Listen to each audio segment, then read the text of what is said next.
Alhamdulillah rabbil alamin wal 'aqibatu lil muttaqin wa la 'udwana illa 'alal zalimin. Asyhadu an la ilaha illallah wa la syarika lahu al-malikul haqqul mubin. Wa asyhadu anna Muhammadan 'abduhu wa rasuluhu al-mab'uts rahmatan lil 'alamin. Allahumma shalli ala Muhammad wa ala alihi wa sahbihi wa man tabi'ahum bi ihsani ila yaumiddin. Amma ba'd. Hadirin hadirat Bapak Ibu sedang jemaah yang berbahagia. Bersyukur kita kepada Allah Subhanahu wa taala dengan mengucapkan alhamdulillah. Siang yang berbahagia ini Allah masih anugerahkan kita umur yang panjang, badan yang sehat. Masih diberikan kesempatan dan kekuatan untuk kembali hadir ke tempat yang mulia ini dalam rangka melaksanakan sholat fardu zuhur secara berjamaah, dan mudah-mudahan tentunya seluruh amal ibadah yang kita lakukan diterima oleh Allah Subhanahu wa taala. Salawat dan salam tercurahkan pada baginda alam Nabi Muhammad sallallahu alaihi wasallam. Allahumma shalli ala Muhammad. Mudah-mudahan tentunya kita termasuk di antara bagian orang-orang yang mendapatkan syafaatnya.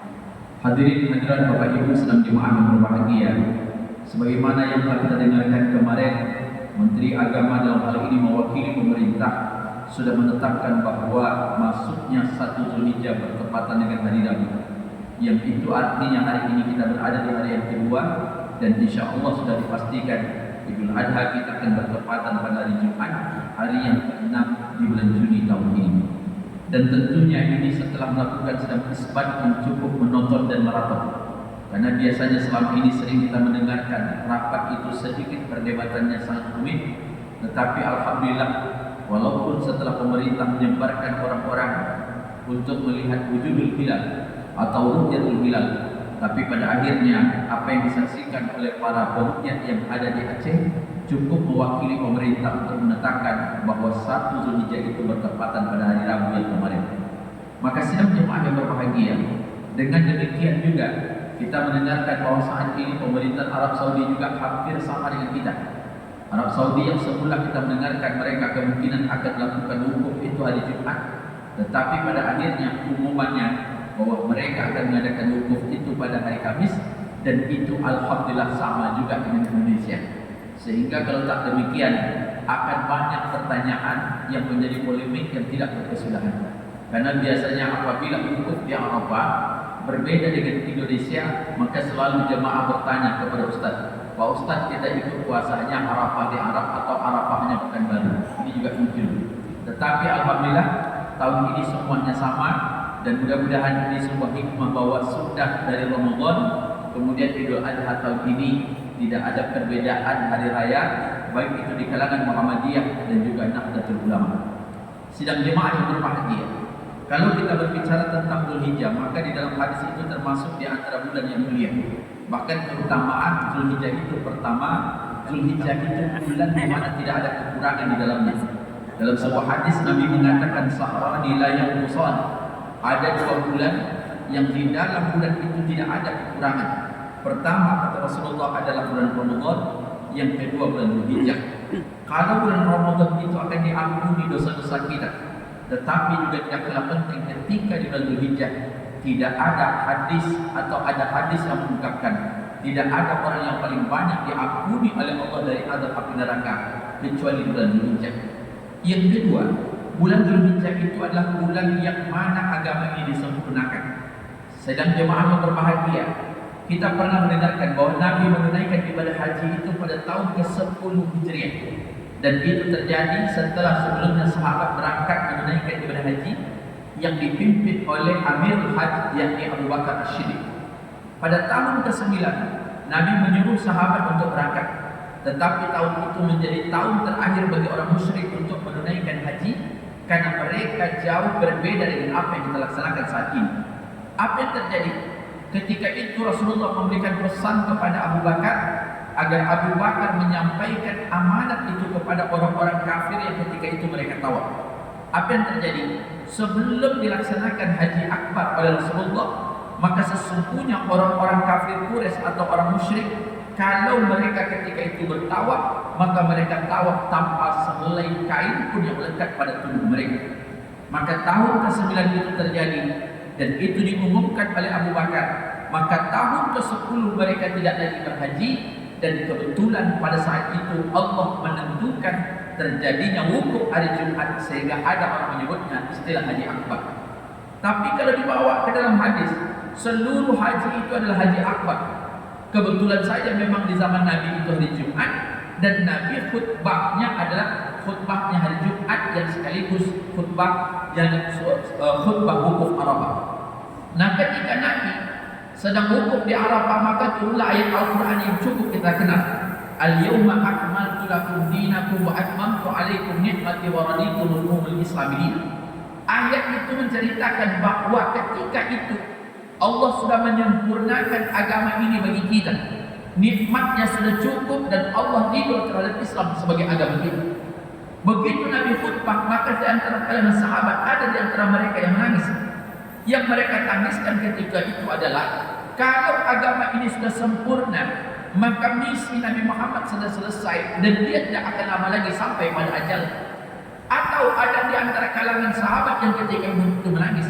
Apa yang mereka tangiskan? Karena sesungguhnya setelah ayat itu turun, maka tidak ada lagi ayat Al-Quran sesudah. Maka sidang jemaah yang berbahagia, sampai ketika itu ada seorang sahabat namanya Umar bin Khattab, didatangi oleh seorang Yahudi, kemudian dia mengatakan, "Ya Umar, sesungguhnya di dalam ayat kalian, di dalam Al-Quran itu ada sebuah ayat yang kita bacakan tadi, seandainya ayat itu turun kepada kami, maka kami akan menganggapnya sebagai rakyat." Maka disitulah sesungguhnya bulan Zulhijjah itu adalah bulan di mana Allah menyempurnakan agama ini. Yang ketiga, keutamaan bulan Zulhijjah adalah amal yang kita lakukan melebihi dari jihad. Tidak ada sedang jemaah yang berbahagia amal ibadah yang predikat prestasinya melebihi jihad. Bahkan Rasulullah mengatakan, kalau ada orang yang mati syahid, sebanyak apapun dosanya akan diampuni oleh Allah kecuali satu, berhutang. Maka hati-hati bapak-bapak dengan berhutang. Seluruh dosa kita, kalau kita mati syahid, mati berperang di jalan Allah, Allah akan otomatis ampuni dosa kita. Tapi ada satu dosa yang orang itu mati syahid pun tidak akan diampuni oleh Allah, itulah berhutang. Maka jangan mudah-mudah berhutang. Bukan tidak boleh berhutang, tapi berhati-hati. Apalagi kalau hutang piutangnya berkenaan dengan yang namanya suku bunga. Ini tidak azabnya di akhirat saja, tapi cenderung kadang-kadang akan menjadi bumerang dalam kehidupan kita di dunia. Maka sedang jemaah yang berbahagia, maka Nabi mengatakan tidak ada seorang hamba yang melakukan amalan yang melebihi jihad kecuali di 10 hari di awal di bulan Dzulhijjah. Sahabat ada yang bertanya, wala jihad fi sabilillah ya Rasulullah, bagaimana kalau seandainya dengan orang yang berjihad di jalan Allah?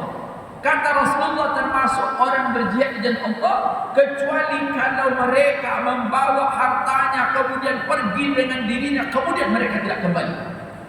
Dan itu sesungguhnya 10 hari di bulan Dzulhijjah ini penuh dengan momen yang sangat berharga untuk mendapatkan ampunan dari Allah. Yang keempat, bulan ini bulan yang ada puasa Arafah, yang barang siapa yang berpuasa di dalamnya, Allah akan ampuni dosa mereka 2 tahun. 1 tahun yang lalu dan 1 tahun yang akan datang. Itulah puasa Arafah. Yang kalau kita lihat, tentunya ini akan sangat menarik, karena tentunya bisa kita lakukan puasa itu baik dari tanggal 1 sampai tanggal 9, atau paling tidak nantinya tanggal 9. Lantas pertanyaannya, apa yang harus kita lakukan? Pertama, memperbanyak puasa sunnah. Ada 2 hadis yang kadang-kadang orang mengartikannya sebagai kontradiktif, antara hadis yang dikeluarkan oleh Hafsah radhiyallahu anha dengan Ummul Mukminin Aisyah radhiyallahu anha. Satu ketika Hafsah mengatakan, karena Rasulullah SAW yasumu tis'a Dzulhijjah wa yaumul Asyura ala hadis, bahwa dia mengatakan Rasulullah itu berpuasa 9 hari di bulan Dzulhijjah. Tetapi Aisyah mengatakan, ma ra'aitu, saya tidak pernah melihatnya Rasulullah berpuasa 9 hari. Maka ulama mencoba mengkombinasikan, bisa jadi maaf ketika di rumah Aisyah memang Rasulullah berpuasa 9 hari, atau bisa jadi ketika dia berada di giliran rumah Aisyah berbeda dengan rumah Hafsah, maka Nabi mungkin puasanya tanggal 9. Jadi ada ulama mengatakan boleh kita lakukan 1 sampai tanggal 9, mulai Rabu kemarin nanti sampai pada hari Kamis, atau yang kedua kemungkinan hari ini kita mengambil hari-hari yang ada, Kamis, Senin atau Jumat, nanti diambil beberapa hari, atau yang terakhir nanti kita puasa pada hari Arafah, yakni pada hari Kamis yang akan datang. Dan ini luar biasa fadilatnya, sampai dikatakan dalam hadis itu, yukaffiru sanatal madiyah wal baqiyah. Maka sesungguhnya orang yang berpuasa pada hari Arafah tersebut, Allah akan ampuni dosa mereka 1 tahun yang lalu dan 1 tahun yang akan datang. Yang kedua, menunaikan ibadah haji. Inilah sedang jemaah yang berbahagia. Nampaknya tahun ini sedikit unik jemaah haji kita, karena berbeda menteri, berbeda kebijakan. Kalau selama ini haji itu diurus oleh Kementerian Agama, sekarang ada namanya Badan Haji dan Wakaf. Maka sedikit berbeda tahun ini, apalagi saudara-saudara kita yang pergi furoda. Karena sampai tadi malam kita melihat pemerintahan Kerajaan Arab Saudi belum mengeluarkan visa untuk haji furoda. Kalau yang dua ada namanya haji reguler, sudah diberangkatkan dan bahkan sekarang hampir selesai. Kemudian haji plus pun sudah berangkat dan ada di antara mereka yang sampai.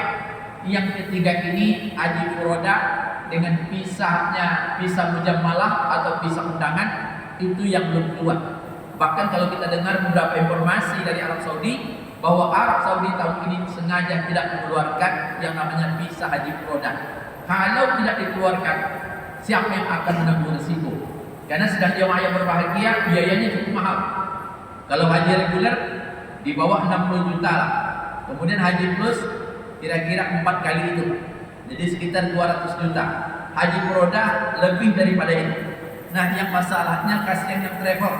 Travel sudah mengumpulkan duit dari jemaah, hotel pun sudah di-booking, tiket pesawat pun sudah dibeli. Sementara kalau tidak keluar visanya, kemudian bagaimana mereka akan diberangkatkan?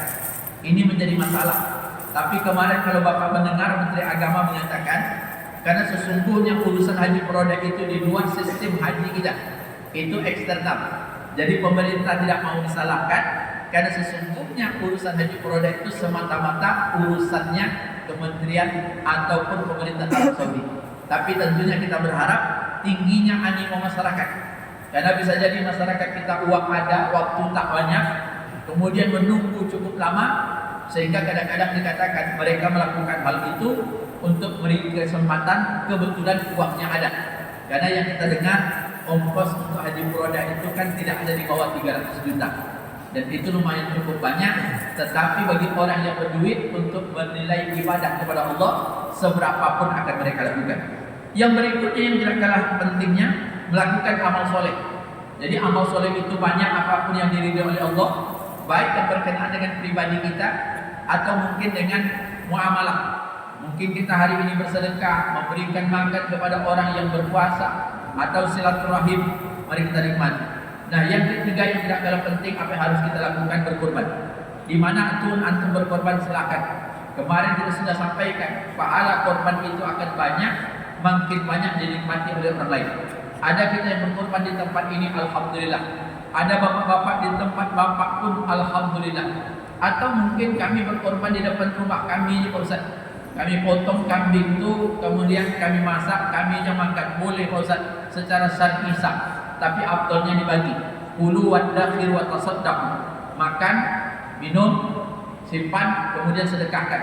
Maka ada yang mengatakan di antara hewan itu sepertiganya minimal harus dibagikan. Tapi karena bapak ingin makan sudah, apakah sah korbannya? Sah saja Pak. Tapi apa pilih namanya dua. Jadi tinggal potong depan rumah, silakan saja. Karena kalau dikatakan, bahkan hari ini juga berdebat, kapan motong sapi yang paling baik Pak Ustaz? Sementara kami hari Jumat, kalau memasuki keafdalannya, memang kata ulama, memotong hewan korban yang baik itu adalah yang mendekati dengan salat Idul Adha.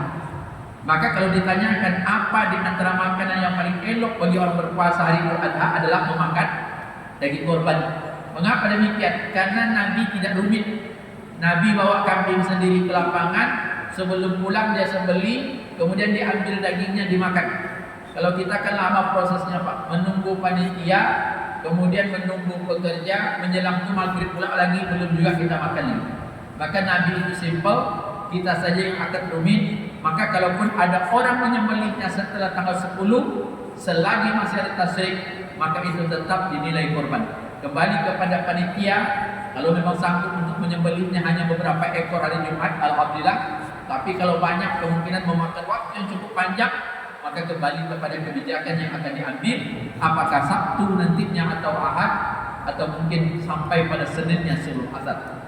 Mudah-mudahan kita berharap amal ibadah yang kita lakukan diterima oleh Allah, dan mudah-mudahan dosa-dosa kita diampuni di bulan yang sangat mulia ini, di bulan Allah menjanjikan ampunan yang terbanyak bagi mereka yang diazabnya di api neraka. Mudah-mudahan manfaatnya. Assalamualaikum warahmatullahi wabarakatuh.